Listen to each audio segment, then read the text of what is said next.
Hey, what's up, everybody? So, in today's video, I'd actually like to do a continuation of a past video where I essentially was talking about reputable Dauntless players within the Dauntless Trials competitive community. And today, I am glad and honestly honored to be able to talk about my dear friend, Joyryde. It's crazy how people don't necessarily know much about him because from my perspective and from my understanding and just how I see things, especially when I look at the Dauntless leaderboard, and I mean, you guys can check it out as well, is that the guy has existed ever since the dawn of competitive Dauntless. He placed top one in the first 10 weeks of Dauntless Trials. Can you believe that? That's crazy. He was one of the OG top oneers back in the day. And I remember looking at his general leaderboards, and he was playing with various people that I haven't seen in years, from Sharuth to Dr. Wit, Kool-Aid's, and it's wild to be able to think about it, as well as being able to see what Joy was able to do from back in the day, because, well, that's essentially where 30 kind of started to make his rise, when Joy's at its peak. When you see it, 30's before 30 got his top five, he got a top six. And that top six attempt was with Joy. Joy already got his top one. And they were competing like I think around 12th place or 12th the 12th week, sorry. And I remember legitimately when I saw 30's first ever top 5 placement, it was a week where Joy caught top 1. And they were competing within the general similar general circle of influence socially. And it was very interesting to see because I kind of come to understand that Joy and 30 had a really good relationship, especially over the course of when I first started. In just from logs alone, just from being able to see Dauntless leaderboard, you could totally just surmise that 30 learned quite a bit from Joy, or at least saw him as someone to look up to or learn from. Joy was already there when, well, 30 was working at his own craft. And it was kind of crazy because as time went on, 30 and Joy, played a bit together as well. But at the same time, they went down their separate ways from the looks of the logs, and 30 made it his own prominence, while I believe, from the looks of it, Joey's team ended up falling out of love with the game, and Joey ended up going down his own path, trying to find players to play with and trying to find new potential to make a team. It was actually very cool. I've heard this story many times of how he met the three guys that ended up comprising of the original Trials team that I was a core member of. Joy recounts it as him going to Heroic Knights and meeting Riven, Stealth, and Sedge. And they decided to play together, run it, and went straight to getting top one for Strike Week specifically. And it's wild to be able to see that because that was a prominence of that was at the time where there was incredible prominence between 30, Cocky, and Beta as well. Spara, Napper, and Nemo and Envy, and all of those greats. And Joy essentially was returning while bringing in three guys who were really new. And, in comes me after that week. Essentially created that five-man core. And whenever I reminisce and think back on the dynamic that my team had, it was always centered around Joy in some way, shape, or form. Joy had this natural leader type of talent or aspect to him that made people truly know that listening to him would garner quite a bit of knowledge, and we'd be able to really understand what next steps we should take.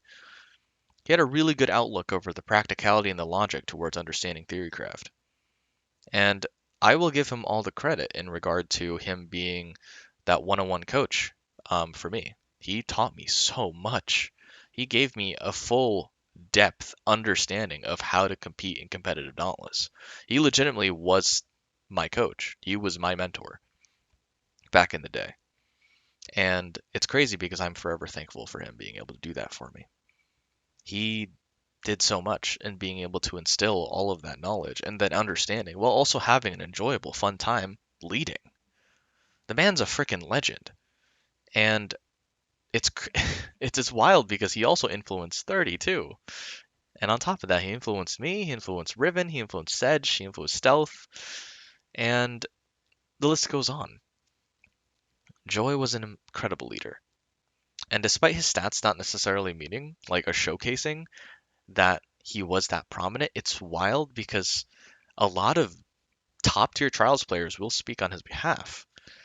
Because as we continue down the story, actually, as we go down the road of us competing together and working together to make things work, as the other guys essentially, as we essentially split at the end, and Joy and I went to WinterClan, and we met up with more people and helped more people get top 5 and understand how to be competitive, and also joined forces with Mitch and Lucy from Sendis, or Mitch and Axadia, BLS and Axadia. It was kind of crazy because, well, Joy also managed to influence and teach them. It was more conjoined between me and Joy back in the day when we were playing with Axadia and Mitch, Bls Eotb. But I honestly, the Joy's credit, especially whenever he's in a team, I will give him IGL. Like he deserves it. He's just that good. He's a natural born leader through and through. Man's incredible. And I just remember back in the day, like Mitch, me, and Axadia would talk about it. While Joy wasn't in VC, we'd literally talk about how good he was at leading, how we all trusted him thoroughly, how his advice, his perspectives, his approach, everything about it, it made the group whole. And it was incredible because we all supplemented on top of it, making the team so much more. And it's crazy because Joy really brought that level of desire and motivation to keep going because of that aura, that essential, I don't know, it's like a feeling, it's like a vibe. It's like a full vibe control of the whole deal. And it's wild to be able to look back on it and see how far the people he's been around have gone. 30 went on to be such a prominent monster in trials. Well, BLS, me and Axadia went on to do so much more. And soon Texas even came in, and he even had a little bit of time to be able to learn and work with Joy. He even got top 1 with a guy. I remember Umbral Koshai. And it's really cool to be able to see that because from there, Joy started with 30, right? Then Joy went on to go on and start anew with me, BLS, Axadia, Texas, and we all branched out and did our own things. Axadia, I believe, yeah, took a break. After me and Joy essentially retired from competitive, Mitch and Texas went on to do their own thing as well. But at the same time, they competed a bit together, but at the end branched off. But I ended up doing coaching. And I wanted to do everything I could to pass down that incredible knowledge that Joy had, but also do it in my own flavor and style. While at the same time, doing opening up more of the gates towards the competitive community, kind of mimicking what Joy did for me. It was actually amazing to be able to have that in the back of my head whenever I coach somebody and use it as a format or like a standard that I needed to perform up to. It made me a better speaker, maybe better articulation, maybe better at understanding how to adapt to social environments when people legitimately were different and needed different ways of teaching. And it's crazy to say that Joy's influence essentially, indirectly and directly at the same time, influenced the next generation of competitive trials players through multiple generations. He ushered me in, ushered Mitch, Axadia, and Texas in, and then in turn, Mitch, me, and Texas ushered more guys in. I coached over 200 to 300 people, got a few guys who were very interested in trials, and I helped connect them accordingly across the entire community.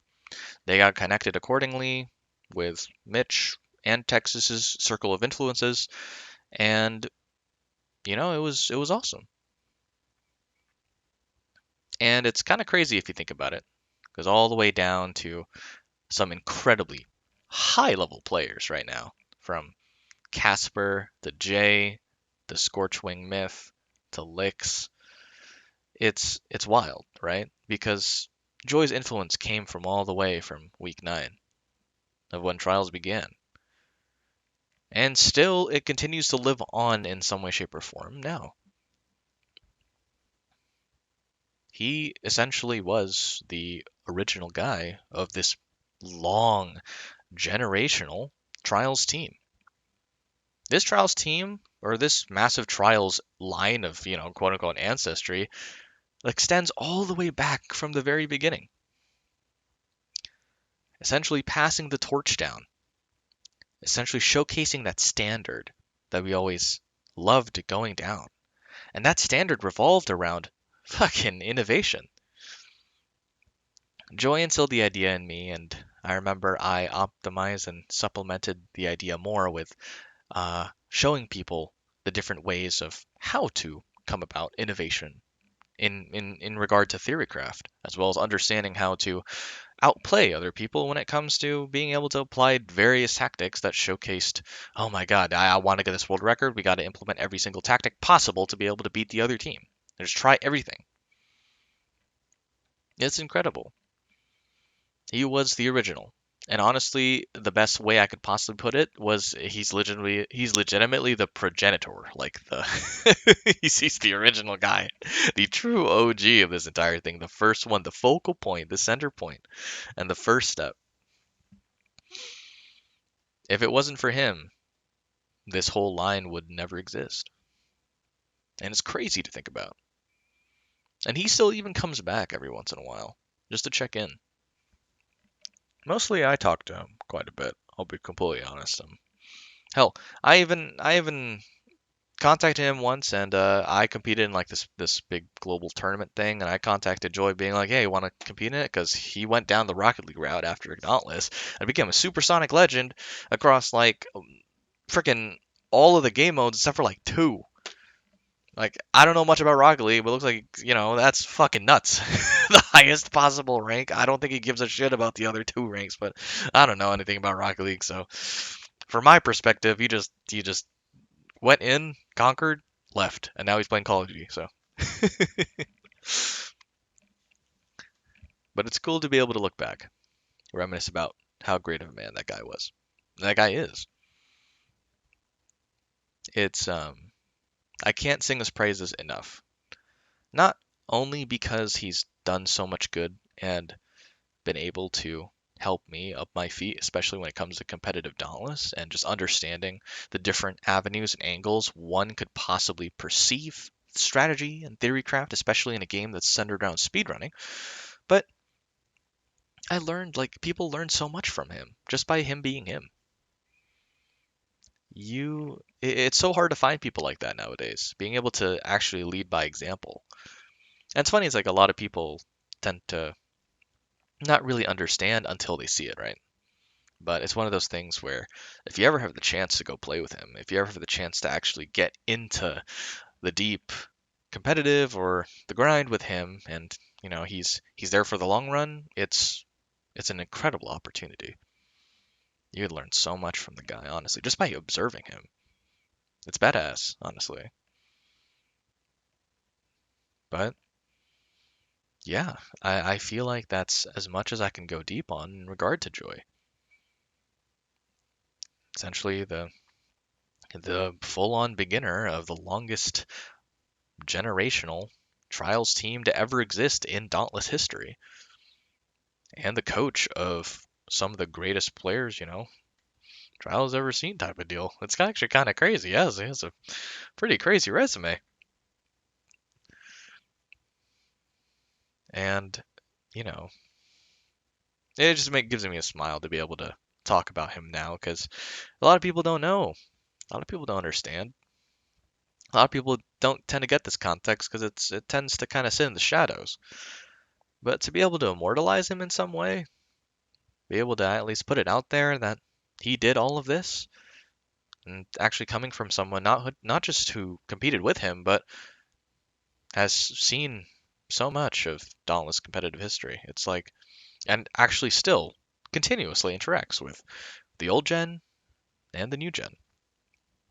It's wild. I'm glad I'm able to put this out there. And Joy, if you're listening, man, you're an absolute legend, brother. I hope you enjoyed this video. I hope everybody enjoyed this video. And honestly, I'd love to keep talking more about all the people in my team and all the people that I looked up to and I know within the trials community, because I feel like there's a lot, at least from my perspective, that I can give, especially when it comes to the positives and how I perceive them in regards to how good they were. It's crazy, right? When I was coaching, when I was showcasing people like more trials history and context, because in my coaching practices, I delved more than just technical and math and everything. Like I would truly 100% foster the approach towards whatever the person wanted to go down, especially with the vibe and essentially whether it be vocal as to what they'd want. Some of them wanted stories and some of them wanted to know more about the trial scene, and there would be many people who'd be essentially the best examples for various different approaches. And for anybody who wanted to go down the leader path, the path of legitimately just being that herald, I would always bring up Joy every freaking time. I've never met anybody, especially in all my years of gaming competitively, especially me being like playing a shitload of competitive shooters and playing high tier ranked and going down the path of even MMORPGs and playing high tier ranked and speedrun PvP, all that and MMOs. I've never met anybody like Joy. And just want to put that out there. Man's a beast. What I think actually what I'll end up doing and talking about in the next video is once again a dear friend. Someone who I feel like, I have had a very close relationship as well in the many years that we've played together. And someone who I can really talk to and has a very, very big, I guess, not necessarily addiction, but love for RuneScape. And that next guy is none other than Mitch, Bls Eotb himself. But anyways, guys, thank you so much once again for tuning in, hearing me talk about whatever. I'm going to say this every time. I appreciate every single one of you. And honestly, I'm going to keep posting continuous videos of just mixing up content. I'm going to go through various things from Dauntless, Apex, and I'm actually going to start branching out into Paladins. Paladins, potentially Minecraft, if we want to go down that route. It's my knowledge of it is really old, pre 1.9, so I'm going to have to figure out what I'm even going to talk about in there. But I kind of want to like spread my wings a little bit. Kind of want to go down the path of just pushing out content wherever the hell I played, wherever hell I have experience in. Hell, I might even go back to New World.